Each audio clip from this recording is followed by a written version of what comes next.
नमस्कार, आप देख रहे हैं इंडिया टीवी। आपके साथ मैं हूं मीनाक्षी जोशी। वक्त हो गया है दमदार 10 का। बात होगी उन तमाम खबरों की जिन पर दिन भर हमारी और आपकी नजर रहने वाली है। संसद के शीतकालीन सत्र में आज भी हंगामे के आसार हैं। विपक्ष के राज्यसभा सभापति के खिलाफ अविश्वास नोटिस की पूरी डिटेल आपको दिखाएंगे। महाविकास अघाड़ी को सुप्रीम कोर्ट से क्या उम्मीद है, ये भी बताएंगे। संभल पीड़ितों से कांग्रेस नेता राहुल गांधी की मुलाकात की खबर होगी, तो खबर स्मार्ट इंडिया में हैकाथॉन में मोदी मंत्र की भी होगी। उत्तर प्रदेश में कहां बुलडोजर चला, आपको बताऊंगी। दमदार 10 में बात राजस्थान के टोंक की भी होगी, जहां पुलिस पर चाकू से हमला हुआ। खबर रक्षा मंत्री राजनाथ सिंह के रशिया दौरे से भी जुड़ी। बुलेटिन में सीरिया पर बमबारी की जानकारी आपको दूंगी। खबर एआई इंजीनियर के सुसाइड की भी, लेकिन सबसे पहले जानकारी संसद के शीतकालीन सत्र से जुड़े हुई, जहां लगातार हंगामा हो रहा है, चर्चा नहीं हो पा रही है और संसद में आज भी हंगामे के पूरे आसार, पूरी संभावना दिखाई दे रही है। अडानी और सोरोस के मुद्दे पर लगातार हंगामा हो ही रहा था। कांग्रेस अडानी के मुद्दे पर सरकार को घेरने की कोशिश कर रही है, तो वहीं बीजेपी ने कांग्रेस के खिलाफ अमेरिकी उद्योगपति जॉर्ज सोरोस को हथियार बना लिया है। इसी बीच इंडिया गठबंधन ने राज्यसभा में सभापति और उपराष्ट्रपति जगदीप धनखड़ के खिलाफ अविश्वास प्रस्ताव का नोटिस दे दिया। ये नोटिस राज्यसभा के जनरल सेक्रेटरी को दिया गया है। इसमें सभापति जगदीप धनखड़ के खिलाफ अविश्वास प्रस्ताव लाने की मांग की गई है। इस प्रस्ताव पर इंडिया अलायंस के 60 सांसदों के हस्ताक्षर भी हैं। हालांकि पेच यहां फंसा है कि उपराष्ट्रपति के खिलाफ अविश्वास प्रस्ताव लाने के लिए 14 दिन पहले का नोटिस देना जरूरी होता है, जबकि इंडिया गठबंधन ने सत्र समाप्ति के 10 दिन पहले ही ये नोटिस दिया है। यानी कि 4 दिन इस नोटिस में अभी भी कम है। यानी कि आज इस पर फैसला लिया जाएगा कि नोटिस को स्वीकार किया जाए या उसे खारिज कर दिया जाए, क्योंकि अब ये विवेक पर निर्भर करता है। अगर नोटिस को स्वीकार किया जाता है तो अगले सत्र में इस पर वोटिंग हो सकती है। खास बात यह है कि इंडिया अलायंस ने इसे अनुच्छेद 67B के तहत यह नोटिस लाया है, यानी कि इस प्रस्ताव पर राज्यसभा के साथ ही लोकसभा से भी इसका पास होना जरूरी है। और संख्या बल के तौर पर आप जानते ही हैं कि लोकसभा में सरकार की ताकत कितनी है, राज्यसभा में सरकार की ताकत कितनी है। सवाल यही कि केवल मामले को अटकाना है। देखिए, इंडिया गठबंधन के जितने भी दल हैं उन्होंने तय किया है कि सभापति के खिलाफ अविश्वास प्रस्ताव लाने का, और इसलिए सबने साइन किया, हमारी पार्टी ने भी साइन किया। तकरीबन कितने लोगों ने हस्ताक्षर किए हैं सर? अभी तक 60 लोगों ने। उपराष्ट्रपति के खिलाफ इंडिया गठबंधन ने अनुच्छेद 67B के तहत प्रस्ताव लगाया है। इसमें राज्यसभा के साथ ही लोकसभा से भी इसके पास होने का प्रावधान है। पर प्रश्न यही है कि जब ऑपोजिशन के पास नंबर्स नहीं है तो अविश्वास प्रस्ताव क्यों लाया गया? इसके पीछे के 2 कारण हैं। पहला तो ये कि कांग्रेस के नेता लंबे वक्त से मानकर चल रहे हैं कि जगदीप धनखड़ विपक्ष के साथ पक्षपात कर रहे हैं, और दूसरी वजह यह है कि इसके सहारे कांग्रेस ये दिखाना चाहती है कि इंडिया अलायंस में सभी पार्टियां इंटैक्ट हैं, एकजुट हैं। विपक्ष बहुत दुख के साथ, बहुत पीड़ा के बाद, बार बार आग्रह के बाद किरण रिजिजू जी आपकी सरकार की जातियों की वजह से, लोकतंत्र की हत्या की वजह से हम लाने को मजबूर हुए हैं अनुच्छेद 67 में, भारत के संविधान के तहत। आप कर क्या रहे हैं? सदन नहीं चलने देते। आप वो सब कुछ बोल लेना चाहते हैं जो गलत है, बेबुनियाद है, कार्रवाई में अंकित हो जाता है, और हम सच भी बोले तो वो कार्रवाई में नहीं अंकित होता, नहीं चलने देते आप। इसके लिए मैं सरकार को जिम्मेदार मानता हूं। किरण रिजिजू जी, आपकी सरकार जिम्मेदार है। उपराष्ट्रपति के खिलाफ जो अविश्वास का नोटिस दिया गया, उसका क्या होगा? वो टिकेगा या गिरेगा? इससे लेकर भी सवाल उठ रहे हैं, क्योंकि उपराष्ट्रपति के खिलाफ 14 दिन पहले अविश्वास का नोटिस दिया जाता है, जबकि जो नोटिस दिया गया वो सत्र समाप्ति से 10 दिन पहले दिया गया है। ऐसे में या तो ये नोटिस स्वीकार ही नहीं होगा, और अगर स्वीकार हो भी गया तो इस सत्र में इस पर काम नहीं किया जा सकता, अगले सत्र पर ही इस पर विचार किया जाएगा। अब दूसरा ये कि अविश्वास प्रस्ताव को राज्यसभा में पास कराने के लिए इंडिया अलायंस को 122 सदस्यों का समर्थन चाहिए, जबकि उनके पास केवल 82 सांसद ही हैं। राज्यसभा में तो कांग्रेस के केवल 27 सांसद हैं। इसके बावजूद जिस तरह नोटिस के लिए 60 सांसदों का सपोर्ट जुटाया गया, उससे ये मैसेज देने की कोशिश की गई कि विपक्ष की एकता कायम है। नोटिस चेयरमैन के खिलाफ, उपराष्ट्रपति जी के खिलाफ में जो नोटिस सर्व किया है, सबसे पहले मैं उस नोटिस सर्व करने वाले 60 एमपी जिन्होंने साइन किए हैं, उनका इस कदम को मैं खंडन करना चाहता हूं। हमारे पास पूरा बहुमत है, एनडीए सरकार के पास पूरा संख्या है और सदन के पूरे मेजॉरिटी मेंबर्स उपराष्ट्रपति जी को ऊपर में पूरा भरोसा है।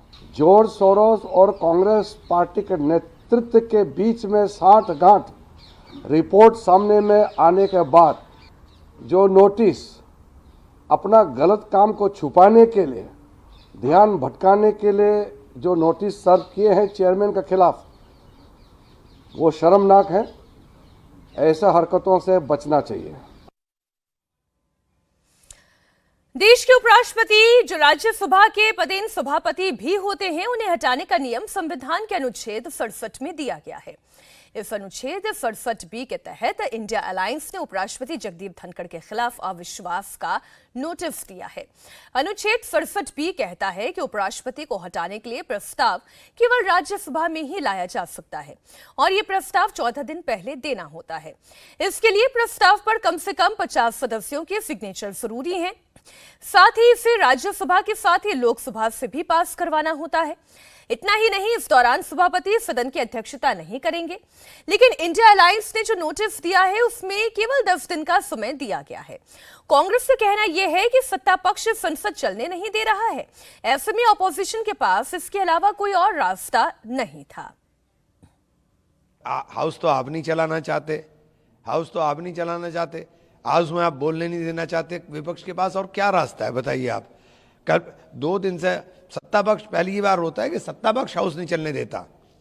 दिक्कत ये है कि विपक्ष हंगामा करे, समझ में आता है, लेकिन यहां तो सत्ता पक्ष हाउस नहीं चलने देना चाहता। तो उपराष्ट्रपति को हटाने के नियम क्या है? इंडिया अलायंस सत्र के खत्म होने से 10 दिन पहले जो प्रस्ताव लेकर आया है, उसका हश्र क्या होगा? क्या ये एक पॉलिटिकल पैंतरेबाजी है या फिर वाकई में इंडिया अलायंस इससे अपनी एकता बना पाया है? इसे समझने के लिए हमारे सहयोगी देवेंद्र पराशर, इंडिया टीवी के पॉलिटिकल एडिटर, के साथ ही मेरी सहयोगी प्राची पराशर इस वक्त विजय चौक से लाइव जुड़ी हुई हैं। बाकी की खबरें आप देखिए प्राची के साथ।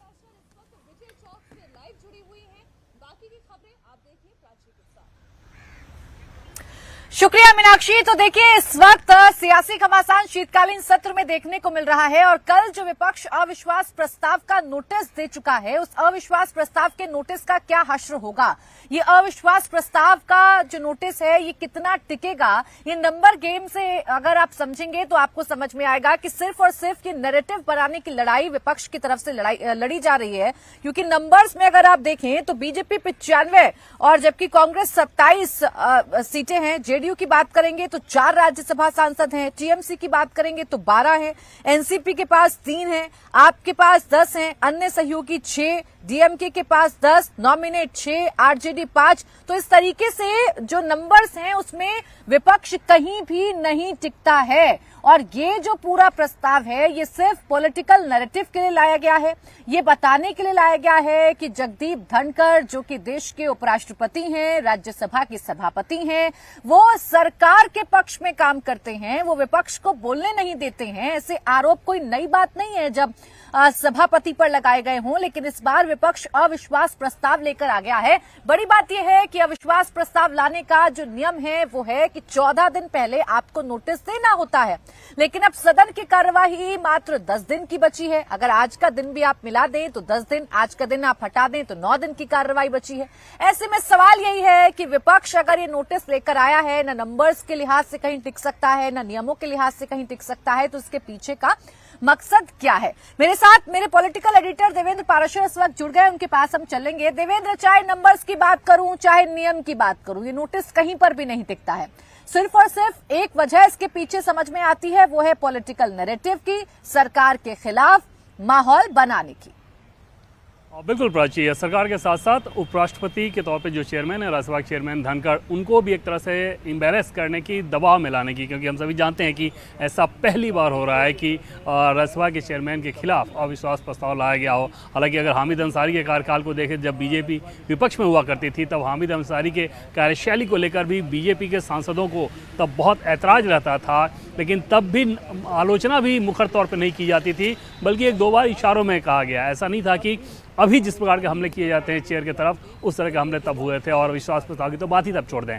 तो ऐसे में निश्चित तौर पे एकदम से अनप्रेसिडेंटेड चीज़ हुई है, और इसका मकसद निश्चित तौर पे यही है कि एम्बेरस किया जाए चेयरमैन को और सत्ता पक्ष को दबाव में लेकर आया जाए। दूसरी तरफ सत्ता पक्ष की रणनीति देखें तो सोरोस के मसले को लेकर राज्यसभा में ज़्यादा आवाज़ गूंज रही है, और वहाँ पर विपक्ष को बड़ी समस्या आएगी। आज भी हमने देखा कि सत्ता पक्ष की तैयारी है कि किस प्रकार से बीके नेहरू, जो कि पंडित नेहरू के कज़न थे, उनकी वाइफ एक हंगेरियन लेडी थी फौरी नेहरू, उनके जॉर्ज सोरोस के साथ कम्युनिकेशन को लेकर बीजेपी पहले से रणनीति बना रही है। तो कुल मिलाकर ऐसा लग रहा है कि संसद का ये सत्र वॉश आउट होने जा रहा है। उस वॉश आउट होने के बीच में ही राज्यसभा के चेयरमैन के खिलाफ इस अविश्वास प्रस्ताव को आना, क्योंकि अपोजिशन के सारे नंबर्स को देख लें, जितने एंटी बीजेपी वोट हो सकते हैं प्रोबेबल, तो भी आंकड़ा लगभग 100 के पास ही जाएगा, जबकि राज्यसभा की अभी इफेक्टिव कैपेसिटी है 243। ऐसे में साधारण बहुमत चाहिए होगा।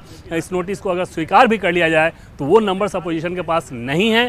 फिर भी एक पॉलिटिकल हेडलाइंस तो बनाई जा रहा है न्यूज़ के हिसाब से, और माहौल खड़ा करने की कोशिश की जा रही है। प्राची, बिल्कुल, देखिए शीतकालीन सत्र में यही तो देख रहे हैं हम देवेंद्र, वॉश आउट हो गया ये पूरा का पूरा संसद की जो कार्रवाई है। जो जनता के मुद्दे हैं वो सदन में नहीं उठाए जा रहे, लेकिन गतिरोध सत्ता पक्ष और विपक्ष में बना हुआ है। और कौन पॉलिटिकल नैरेटिव की लड़ाई में जीतेगा है, कौन बड़ा नैरेटिव बना पाएगा, इसी की जंग फिलहाल छिड़ी हुई है। और देखिए इसी कड़ी में अब किस तरीके की बयानबाजी विपक्ष के नेताओं की तरफ से की जा रही है। समाजवादी पार्टी के सांसद हैं रामगोपाल यादव, वो ये कह रहे हैं कि सरकार अविश्वास प्रस्ताव के नोटिस को स्वीकार ही नहीं करेगी। सपा सांसद ने कहा कि सरकार किसी भी नियम को मानती ही नहीं। नहीं, उसको स्वीकार ही नहीं करेंगे ये लोग, कोई नियम के हिसाब से तो चल नहीं रहा है जी। ये स्वीकार ही नहीं करेंगे, क्योंकि पार्लियामेंट्री अफेयर मिनिस्टर ने कहा है कि वो स्वीकार नहीं होगा, रिजेक्ट होगा जी। तो क्या होगा, होना होता है वो स्वीकार, सचिवालय सब जांच करने के बाद नियमानुसार है कि नहीं, उस पर चर्चा होती। लेकिन इसको तो चर्चा के लिए स्वीकार ही नहीं किया जाएगा। It is a foregone conclusion. तो चाहे वो बड़े घराने का हो, छोटे घराने, ने ये भी कहा कि धनखड़ साहब गरीब परिवार के, धनखड़ साहब बैकग्राउंड इन्हें मालूम नहीं गरीब परिवार के कि नहीं। अब देखिए रामगोपाल यादव नियमों का हवाला दे रहे हैं देवेंद्र, लेकिन अगर इन्हीं नियमों पर बात कर ली जाए तो नियम के मुताबिक अविश्वास प्रस्ताव को देने के लिए आपको कम से कम 14 दिन का नोटिस देना होता है। अभी इतना दिन भी पर्याप्त बाकी नहीं है विपक्ष के पास, तो किन नियमों का हवाला फिलहाल रामगोपाल यादव दे रहे हैं यहाँ पर?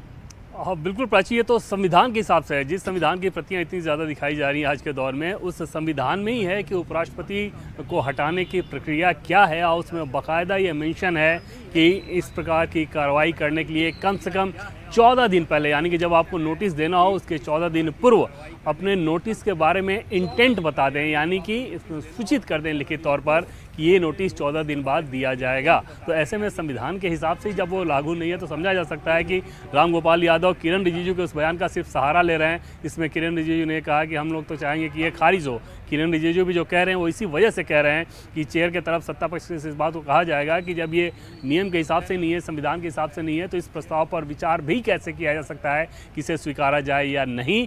लेकिन अपोजिशन पूरी तरह से एकदम रणनीति अख्तियार किए हुए है, और ये पिछले 2-3 सत्रों से ये बात सुनाई दे रही थी प्राची कि बहुत जल्द राष्ट्रपति के उपराष्ट्रपति के खिलाफ अविश्वास प्रस्ताव लाया जाएगा। खासतौर पर तब जब जया बच्चन के साथ उनकी बहुत तीखी नोकझोंक हुई थी, उसके बाद अपोजिशन के बहुत सारे सांसद इस बात को कह कह रहे थे, लेकिन तब ऐसा समझ में आ रहा था कि सिर्फ कहा जा रहा है, लेकिन अब तो एक्शन में आ गया है। और शुरू में 60 सांसद, अब हमें बताया जा रहा है कि लगभग 70 सांसद के हस्ताक्षर उस पर रहे हैं, लेकिन इसका कोई मतलब नहीं है सिवाय इसके कि माहौल बनाया जाए। ये गंभीर आरोप सभापति पर लगातार विपक्ष की तरफ से लगाए जाते हैं, लेकिन इसे अविश्वास प्रस्ताव का रूप दिया जाएगा, यह विपक्ष ने साफ कर दिया है। हालांकि ना तो नंबर्स में विपक्ष का ये अविश्वास प्रस्ताव कहीं पर टिकेगा और ना ही नियमों के मुताबिक ये कहीं पर टिकता हुआ नजर आ रहा है। शुक्रिया आपका तमाम जानकारी के लिए देवेंद्र। तो देखिए, एक तरफ अविश्वास प्रस्ताव लाया जा रहा है देश के उपराष्ट्रपति और राज्यसभा के सभापति के खिलाफ, लेकिन इंडिया ब्लॉक में अब कैसे अविश्वास बढ़ता जा रहा है राहुल गांधी के लीडरशिप को लेकर, ये लगातार इंडिया अलायंस में शामिल बड़े बड़े नेताओं, बड़े बड़े दलों की बयानबाजी से सामने आ रहा है। कल दिल्ली के पूर्व सीएम, आम आदमी पार्टी के संयोजक अरविंद केजरीवाल ने मुलाकात की है शरद पवार से, और इस मुलाकात के मायने क्या है ऐसे वक्त में जब ममता बनर्जी इस लीडरशिप को लेकर अपनी जो दावेदारी है वो पेश कर चुकी हैं, उन्हें समर्थन मिल चुका है लालू यादव का, अखिलेश यादव का, तो ऐसे समय में ये मुलाकात काफी अहम है। अरविंद केजरीवाल ने एक बार फिर ऐलान किया कि दिल्ली चुनाव में कांग्रेस के साथ आम आदमी पार्टी का गठबंधन नहीं होगा। देखिए, उन्होंने ये भी ऐलान कर दिया। केजरीवाल ने थोड़ी देर पहले सोशल मीडिया पर लिखा है कि आम आदमी पार्टी दिल्ली का चुनाव अपने दम पर लड़ेगी, कांग्रेस के साथ गठबंधन की कोई संभावना नहीं।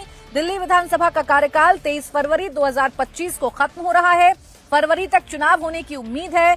दिल्ली चुनाव के लिए आम आदमी पार्टी 31 उम्मीदवारों के नाम का ऐलान भी कर चुकी है, इसमें से 24 सिटिंग विधायकों के टिकट कटे हैं। केजरीवाल दिल्ली की सभी सीटों पर कैंडिडेट उतारेंगे, यानी हरियाणा की तरह दिल्ली में भी कांग्रेस और आप के बीच में फाइट होगी। अब आप समझिए, एक तरफ आम आदमी पार्टी ने ये क्लियर कर दिया है कि वो अकेले कांग्रेस के बिना दिल्ली में चुनाव लड़ेगी, तो दूसरी तरफ कांग्रेस लीडरशिप देगी इंडिया अलायंस को या नहीं देगी, इसको लेकर भी बैठकों का दौर लगातार जारी है। लेकिन आम आदमी पार्टी अपनी रणनीति पूरी तरीके से क्लियर कर रही है।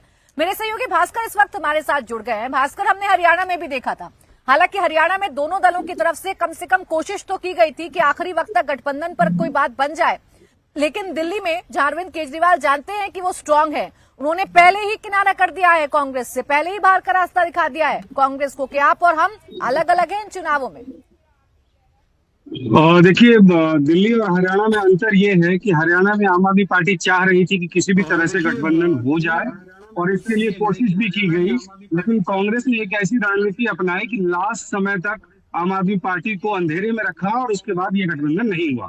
लेकिन हरियाणा चुनाव परिणाम आने के बाद से ही आम आदमी पार्टी का स्टैंड बिल्कुल क्लियर है कि वो किसी भी तरह से कांग्रेस के साथ गठबंधन करने वाली नहीं है।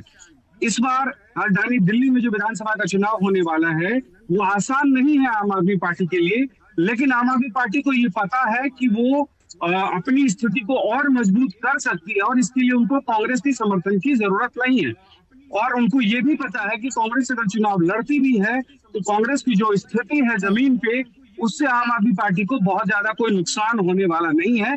लिहाजा आम आदमी पार्टी के साथ कोई गठबंधन नहीं होगा और जो अनुभव आम आदमी पार्टी के पास हरियाणा के बाद कांग्रेस के साथ मिलकर हुआ है, वो फिर से आम आदमी पार्टी उस स्थिति में नहीं पहुंचना चाहती। आम आदमी पार्टी ने ये क्लियर कर दिया है, अरविंद केजरीवाल ने खुद ट्वीट कर दिया है कि वो किसी भी तरह से कोई गठबंधन नहीं करना चाहते हैं।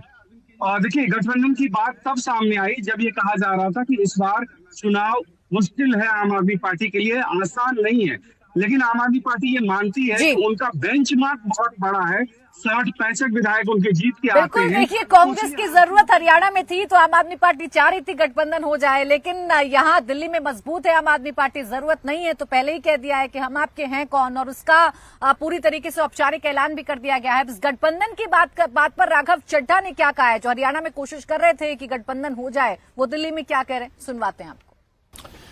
देखिए, मैं ये बात स्पष्ट कर देता हूं कि आने वाला दिल्ली चुनाव आम आदमी पार्टी अपने संगठन की ताकत और अपने राजनीतिक बलबूते पे लड़ेगी। किसी प्रकार का कोई गठबंधन का सवाल ही पैदा नहीं होता। ये जो खबरें हैं कि क्या आम आदमी पार्टी और कांग्रेस के बीच गठबंधन हो सकता है, होने जा रहा है, अन्य प्रकार की खबरें, ये पूरी तरीके से निराधार हैं। आम आदमी पार्टी पिछले 3 दिल्ली चुनाव लगातार अपने बलबूते लड़ती आई है, जीतती आई है, सरकार बनाती आई है और सरकार चलाती आई है अपने बलबूते। चौथी बार भी वर्ष 2025 में जब दिल्ली में विधानसभा चुनाव होंगे तो आम आदमी पार्टी अपने काम की और अरविंद केजरीवाल तो जी की अपने बलबूते पर आम आदमी पार्टी सरकार बनाएगी, आम आदमी पार्टी के नेताओं की तरफ से साफ कर दिया गया है।